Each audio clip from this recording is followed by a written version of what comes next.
Today's question is, are you a writer? What makes a writer, and why are people so nervous about calling themselves writers? It's a strange fact that people can spend hours passionately slaving away at what it is they really want to do. It can be a huge motivation in their life, the idea of finishing a book or writing a story. It's their way of communicating with the world, and yet they're still reluctant to call themselves a writer. Why is that? Why are we so shy, writers, as a breed? There seems to be an idea that you can't call yourself a writer unless you're published, and traditionally published at that. In fact, some people seem to think you can't call yourself a writer unless you earn your living by your writing. Well, that would rule out an awful lot of people. Currently in the UK, the average salary of somebody who would regard themselves as a professional full-time writer is less than £12,000 a year, and that's not really a living wage. So are they writers? Are they not writers? And then there's this idea that if you self-publish, which is a very viable way of getting your work out there and communicating with a readership, that doesn't count. Well, I think we're confusing two things here. Being published and being a writer are not necessarily the same thing.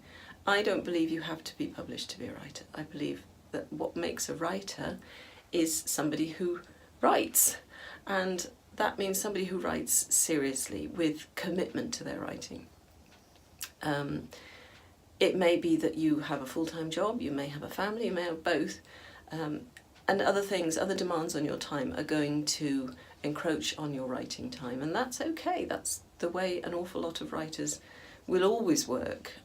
There are very few of us who actually just write full-time, but you're no less a writer as long as you are producing work and finishing work. And I think that is something I would argue is a crucial point, because a lot of people start things, they have loads and loads of ideas, they're very keen, they talk about it a lot, but do they actually sit down for hours and hours at a time, for weeks, months, years at a time, and produce work? And I think if you do, then that makes you a writer.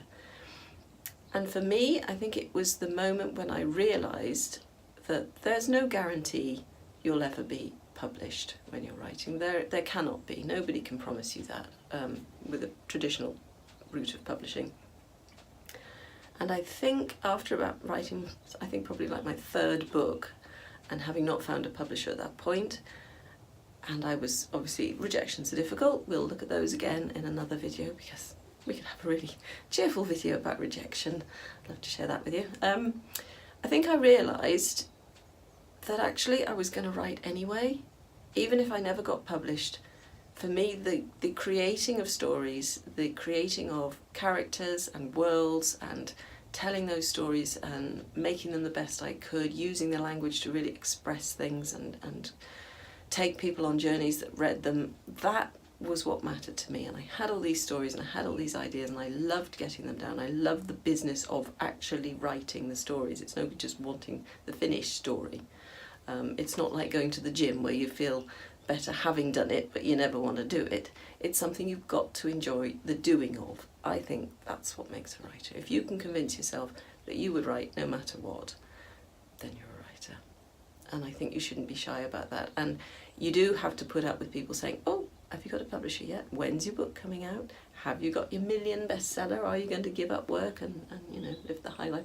You have to put up with all that, because people don't understand that most writers cannot earn a living with their writing, that most writers may only ever publish one book, that most writers will do a combination of things. They may sell short stories, they may write non-fiction, they may write under different names and write genre fiction, they may do some self-publishing, but they're writing.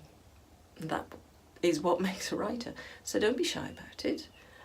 There's also a commitment. I think if you come out and say, I'm a writer and I'm going to do it, and that's what I do and that's what I love to do, and I'm serious about it, you sort of have to live up to that. Then there's no backing out. So that can be quite good for helping you move forward with your work and enjoy it. Enjoy the creating of stories, because if you don't enjoy it, there's really no point. There are easier ways to fame and fortune, I'm sure about that. But if you have those stories to tell, if you love working with words, if you're good at being on your own, because it is a solitary business, you do need to, if you're going to write a 100,000 word story, you have to sit in a chair with your typewriter or whatever it is and write for hours and hours and hours on your own, and you can't just talk about it. You can't have other people help you with it, not until you're editing, and by then you've done all that writing. So if you can live in that way, even if it's in your spare time, then you'll get your stories down. And if you get your stories down and complete them, and you still get excited about the idea of new stories, and you want to share those with people, then, well, you're a writer.